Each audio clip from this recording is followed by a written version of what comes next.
사랑과 평화가 함께하는 가톨릭 한마당.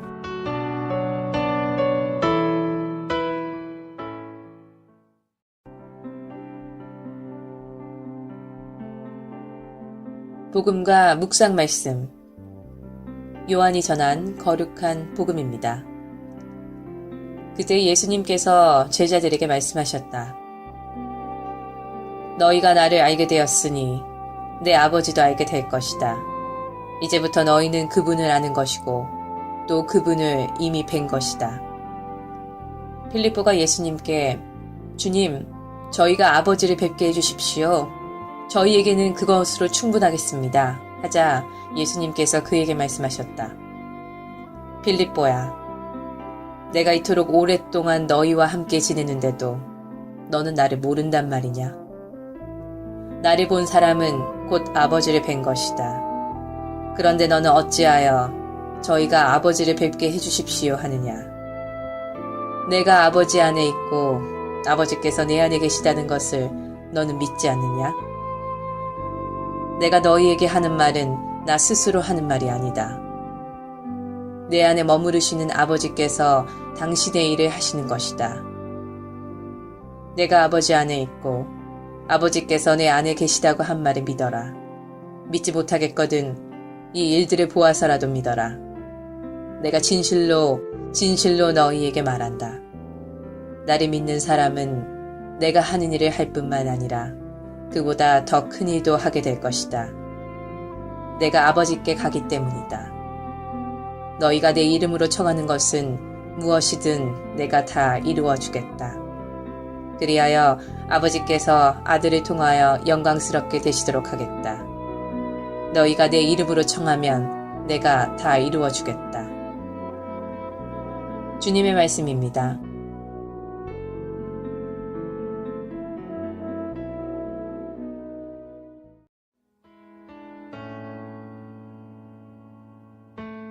오늘의 말씀, 성정화상 바오로 성당 이경환 신부님의 말씀입니다. 1960년대 소련의 우주 탐험가인 가가린이 이렇게 이야기했죠. 우주 탐사를 마치고 우주 비행을 마치고 나서 하늘에서 하느님을 암만 눈을 씻고 찾아봐도 하느님은 우주 어디에도 안 계시더라. 그 후에 미국의 우주인이 아폴로 우주선을 타고서 달을 탐험하고 나서 돌아와서 기자회견 중에 또 이런 말을 했습니다. 달에 머무르는 동안 하느님의 존재를 아주 가까이에서 체험할 수 있었다. 이 두 사람은 같은 우주에서 같은 것을 보고 왔는데도 한 사람은 하느님을 체험했다고 이야기를 했고 다른 한 사람은 하느님이 없다는 확신을 더 강하게 갖게 되었다고 하죠. 눈에 보이는 물질이었다면 다시 확인이라고 해서 누구 말이 옳은지 객관적으로 증명할 수 있을 것입니다. 하지만 하느님의 존재는 증명할 수 없는 정신세계의 것이고 각 사람의 주관적인 진리이고 믿음의 소산이죠. 톨스토이는 이런 이야기를 했습니다. 어느 곳에서도 하느님을 직접 본 사람은 없습니다. 그러나 만약 우리들이 서로 사랑한다면 하느님은 우리들 가슴에 머무를 것입니다. 요한 1서 말씀처럼 하느님은 사랑이시기 때문에 사랑이 조금도 없는 사람은 하느님을 받아들일 수 없다는 것은 쉽게 이해가 가는, 수긍이 가는 이야기입니다. 그래서 사랑의 하나님을 깊이 묵상한 요한 사도는 그의 첫째 서간에서 지금까지 하느님을 본 사람은 없습니다. 그러나 우리가 서로 사랑하면 하느님께서 우리 안에 머무르시고 그분 사랑이 우리에게서 완성이 됩니다. 라고 말했습니다. 즉 하느님은 사랑이시기 때문에 사랑이 많은 사람 안에 하느님이 머무르신다는 톨스토이의 말과도 같은 이야기일 겁니다. 예수님은 또 이런 말씀을 하셨죠. 마음이 깨끗한 사람은 행복하다. 그들은 하느님을 뵙게 될 것이다 라고요. 어떤 사람은 전에 뚜렷하게 보이던 진리도 하느님도 죄 중에 살다 보니 그 진리가 하느님이 흐릿해져 갈 때 우리는 바로 이 예수님의 말을 깨닫게 됩니다. 하느님 같은 사람이 하느님을 볼 수 있는 법이죠. 이 말은 우리들에게 많은 것을 생각하게 해줍니다. 하느님의 모습으로 창조된 사람이기 때문에 하느님의 모습을 잃으면 하느님을 알 수 없게 된다는 말이겠죠. 현대 철학자 에리 프롬은 다음과 같이 이야기했습니다. 19세기에 있어서는 신은 죽었다라는 것이 문제였었지만 20세기에 와서는 인간이 죽었다라는 것이 문제라고. 현대인들이 너무 물질주의와 개인주의, 더 나아가서 이기주의의 가치관 속에 나만 알고 중시하는 삶 속에서 살고 있죠. 그러다 보니 가정도 또 공동체도 무너져 가면서 인간성이 말살돼 가고 잘못되어서 하느님도 사람들에게서 멀어질 수밖에 없게 되었다고 봅니다. 아니, 사람들에게서 하느님이 더 이상 드러나시지 않게 된 거라고 하는 것이 맞겠죠. 이렇게 하느님이 아니 계시는 듯한 상황에서라도 하느님을 뵙고자 하는 사람에게는 어떻게 해서든 하느님께서는 그 사람과 함께 계신다는 그런 함께 계심을 알게 해주는 고백이 있습니다. 들어보셨을 수도 있겠지만 태양이 구름에 가려 빛나지 않을지라도 나는 태양이 있음을 믿습니다. 사랑이라고는 조금도 느껴지지 않을지라도 나는 사랑이 있음을 믿습니다. 하느님께서 침묵 속에 계시더라도 나는 하느님이 계심을 믿습니다. 이 글은 제2차 세계대전 중에 독일의 쾰른의 어느 어둡고 습한 지하 감방에서 아마도 군인 포로겠죠. 포로가 그 벽에 적어놓은 글이라고 합니다. 군인 포로라고 한다면 사실 풀려날지 아니면 자기가 죽게 될지 정말 미래라고는 바로 한치 앞에도 모르는 그런 어려움과 또 혼란 속에 있는 상황이었을 것입니다. 그 상황 속에서 그럼에도 불구하고 나는 하느님이 계신다라고 믿은 그 고백문이라고 할 수 있겠죠. 먹구름 뒤에 찬란한 태양이 있음을 믿듯이 전쟁의 어둠과 절망 속에서도 하느님께서 계시다는 것을 믿는 아름다운 고백이 아닌가 싶습니다. 오늘 성서의 필립보가 주님, 저희가 아버지를 뵙게 해주십시오. 저희에게는 그것으로 충분합니다. 라고 간청을 했습니다.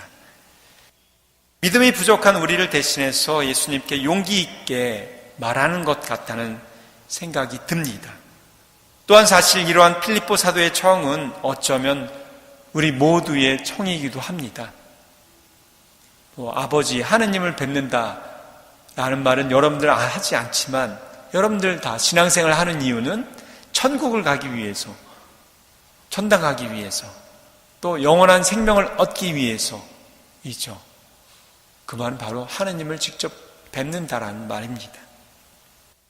오늘 복음에서 말씀하셨지만 답은 분명합니다. 나는 길이요 진리요 생명이다.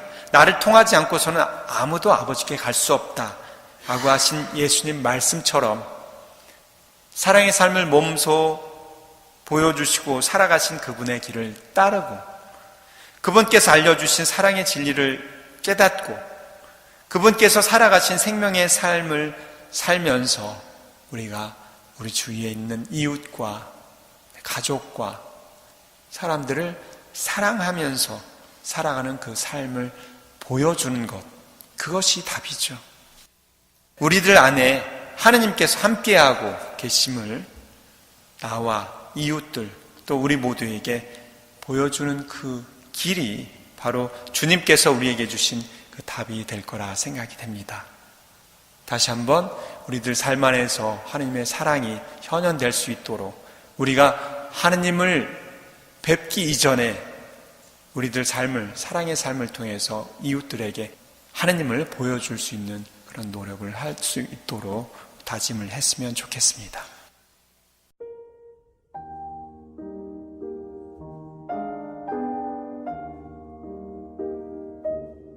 지혜를 찾는 이에게 서로 친절하십시오. 다정다감하십시오. 서로 용서하십시오. 하느님도 그리스도를 위해 당신을 용서하셨습니다. 바른 행실이란 덕행의 푼돈에 지나지 않습니다. 목적이 있는 사랑은 영원하지 않습니다.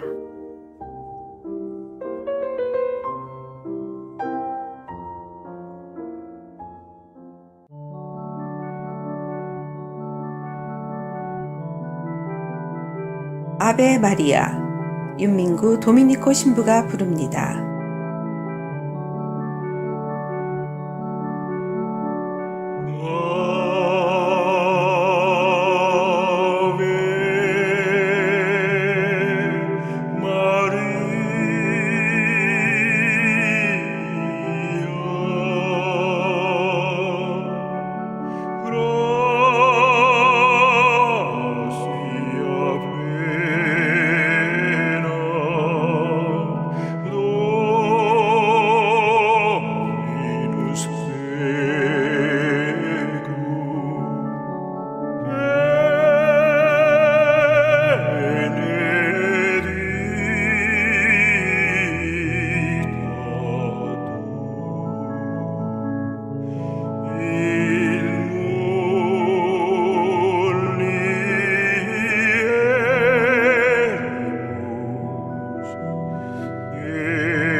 시카고 지역 카톨릭 한인 공동체 소식과 공지사항을 전해드리는 카톨릭 한마당 게시판 시간입니다. 시카고 한국순교자 성당 평일 미사 변경 안내입니다. 6월부터 월요일에는 미사가 없고 화요일 목요일에는 오후 7시 30분에 수요일과 금요일에는 오전 7시 30분에 미사가 있습니다. 토요일 특전 미사는 오후 7시 30분에 있습니다. 124위 한국순교자 시복식 참가 신청 안내입니다. 이 시는 8월 11일 월요일부터 8월 16일 토요일까지 5박 6일로 베론 성지, 미리네, 그리고 천지남 성지 순례 및 시복 미사 참례로 대상은 한국어권 성인과 영어권 두 가지 프로그램이 있습니다. 신청은 1차로 6월 20일 금요일까지 등록 시 900불, 2차로 7월 20일 주일까지 등록 시 1100불입니다. 항공료는 별도로 부담하시고 신청서 접수 및 항공편 예약이 됩니다. 접수 및 문의는 전화 201-224-0096 또는 이메일 withyoon2001@hotmail.com입니다. 한국순교자성당 장학회 신청 안내입니다. 한국순교자성당 장학회에서 2014년도 장학생 신청을 접수합니다. 지원 자격은 2014년 대학 진학 예정자 또는 대학 재학생으로 신청 마감일은 2014년 7월 13일 금요일까지, 그리고 신청 양식과 자세한 내용은 장학회 홈페이지 www.kmcc-scholarship.org를 참고하시기 바랍니다. 영세를 희망하거나 카톨릭에 관심 있는 분들을 위한 예비신자 준비반 안내입니다. 6개월간의 교리 교육이 새로 시작될 때까지 기다리지 않고 바로 기초 교리를 배울 수 있도록 준비하는 반으로 매 주일 오전 9시 45분에 수업을 시작하고 정규 교리 과정 중에도 항상 신청이 가능합니다. 자세한 문의는 성교분과 773-255-1396으로 하시기 바랍니다. 시카고 지역 성당 안내입니다. 시카고에 위치한 한국 순교자 성당 연락처는 773-205-5685, 알찰스계에 위치한 성 김대건 안드레아 성당 연락처는 630-250-0576, 네이퍼블에 위치한 한국 순교자의 모후 성당 연락처는 630-794-0203, 데스플레인에 위치한 성정화상 바오로 성당 연락처는 847-699-6334입니다. 바티칸 소식입니다. 프란치스코 교황은 6월 1일 제48차 홍보주의를 맞아 참된 만남의 문화에 봉사하는 커뮤니케이션이란 주제로 담화를 내고 다변화된 미디어 환경 속에서 연대하며 서로 진정한 이웃이 되달라고 당부했습니다. 오늘날 일부 매체는 우리가 진정한 이웃을 알아보지 못하게 만드는 위험이 있다면서 이같이 밝힌 교황은 커뮤니케이션의 아름다움과 선함, 그리고 진실함을 보장하지 않는 미디어 세상에서 우리는 인간에 대한 관심을 갖고 애정을 표현하며 하느님 자녀임을 인식해야 한다고 강조했습니다. 교황은 디지털 세상 안에서도 상처받고 구원과 희망을 찾는 사람들이 많기에 그 안에서도 따스함을 전하는 교회가 되어야 한다고 강조했습니다. 또 디지털 세계에 접속하려는 바람이 결국에는 우리의 이웃, 가장 가까운 이웃과 우리를 단절시킬 수도 있다고 우려하면서 여러 가지 이유로 사회매체에 접근하지 못하는 사람들이 배제될 위험에 있다는 것을 간과해서는 안 된다고 지적했습니다. 교황은 인터넷은 모든 사람에게 만남과 연대의 무한한 가능성을 열어주는 하느님의 선물이라면서 우리의 의사소통이 고통을 달래주는 향유가 되고 사람들의 마음을 기쁘게 하는 맛 좋은 포도주가 되기를 바란다고 전했습니다. 교황은 교회의 문을 열어둔다는 것은 디지털 환경 안에서도 문을 열어둔다는 것을 의미한다면서 인터넷을 통해 그리스도 메시지는 땅끝에 이르기까지 전해질 수 있다고 강조했습니다. 지금까지 카톨릭 게시판 시간이었습니다.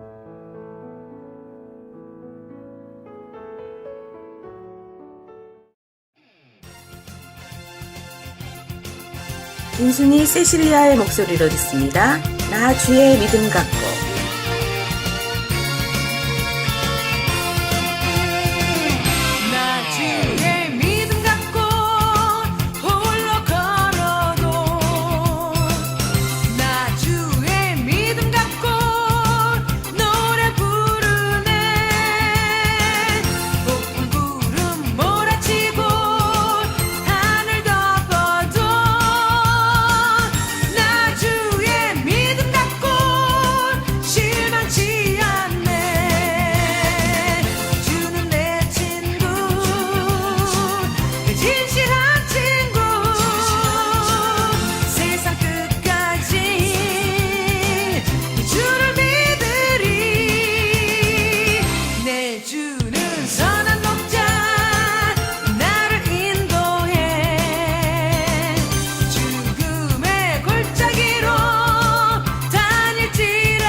아프지 않네.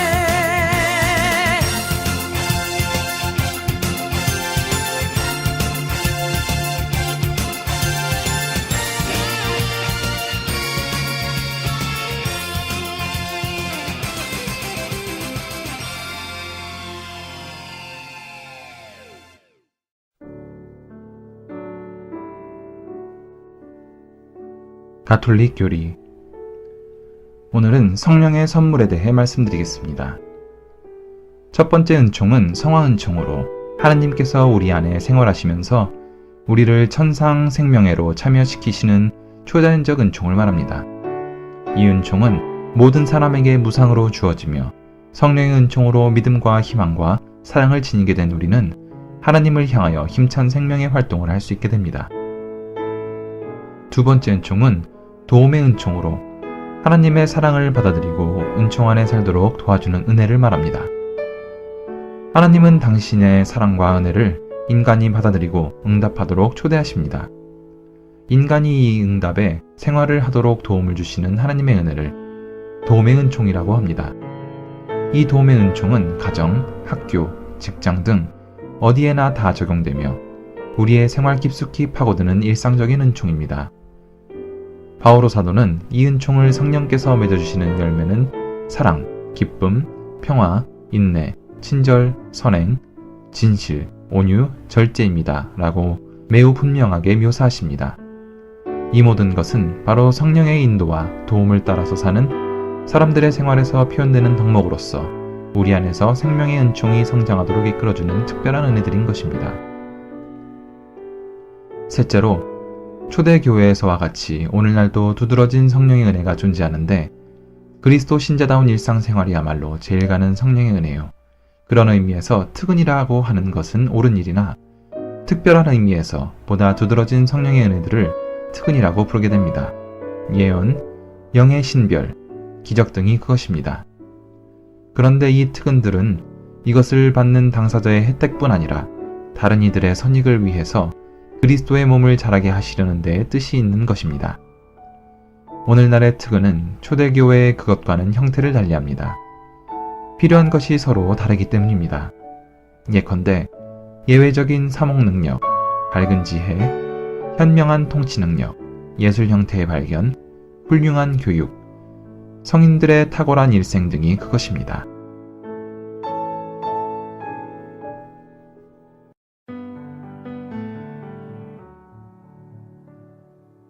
성인들의 생애. 성 바르나바 사도. 성령과 믿음이 충만한 사람으로 극찬을 받은 성 바르나바는 비록 그가 12사도에 들지는 않았으나 사도로서 인정을 받았습니다. 그는 원래 키프로스 태생으로 요셉이라 하였는데 유대교에서 그리스도교로 개종한 뒤에 자기 재산을 팔아 사도들에게 봉헌하였습니다. 이때 사도들이 그에게 바르나바라는 이름을 지어주었습니다. 그는 그리스도교로 개종한 초기 신자들과 함께 예루살렘의 한 공동체에서 살았습니다. 그는 그곳의 공동체를 설득하여 바오로를 제자로 받아들이게 하였으며 시리아의 안티오키아로 파견되어 그곳의 공동체를 둘러보기도 하였습니다. 그리고 바오로를 타르수스로부터 그곳에서 데려왔습니다. 그는 바오로와 함께 기근으로 어려움에 처한 예루살렘 공동체에 안티오키아에 기부금을 전달하였고 그의 사촌 요한 마르코와 함께 안티오키아로 돌아왔습니다. 세 사람이 키프로스와 베르게 그리고 비시디아의 안티오키아로 선교 여행 길을 올랐을 때 그들이 유대인들로부터 맹렬한 반대를 받게 되자 이방인들에게 설교하기로 결정하였습니다. 그 다음에 그들은 리가오니아의 이고니온과 리스트라로 갔으며 여기서 그들은 제우스와 헤르메스 신들로 인정받았으나 헛된 우상을 버리고 살아계신 하느님께 돌아오게 하려고 한 그들에게 돌 세례를 퍼부어 그들은 시리아의 안티오키아로 되돌아왔습니다. 그들은 언제까지나 되풀이되는 할례에 대한 이단을 종식시키기 위해서 예루살렘에 가야 했습니다. 안티오키아로 돌아오는 길에 바르나바는 요한 마르코를 데리고 다른 방문길에 오르려 하였으나 바오로가 밤필리아에서 떨어져 나갔다는 이유로 요한 마르코를 반대하자 그들은 서로 갈라지게 되었습니다. 이후부터는 그에 대한 기록이 나타나지 않으나 바오로와는 화해한 것으로 보입니다.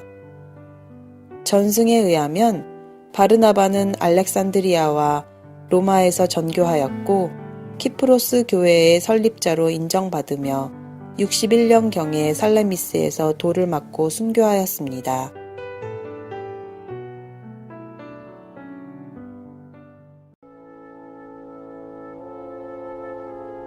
(365일) 당신을 축복합니다. 단순함. 사람들의 평가를 지나치게 의식할 때 단순함은 사라집니다. 이웃의 평가에 무관심하고 사람들의 마음에 들기 위해서가 아니라 하느님 마음에 드는 것을 행하면서 살 때 아름다운 덕인 단순함이 살아납니다. 너희는 주님의 눈에 드는 옳고 좋은 일을 해야 한다. 신명기 6장 18절.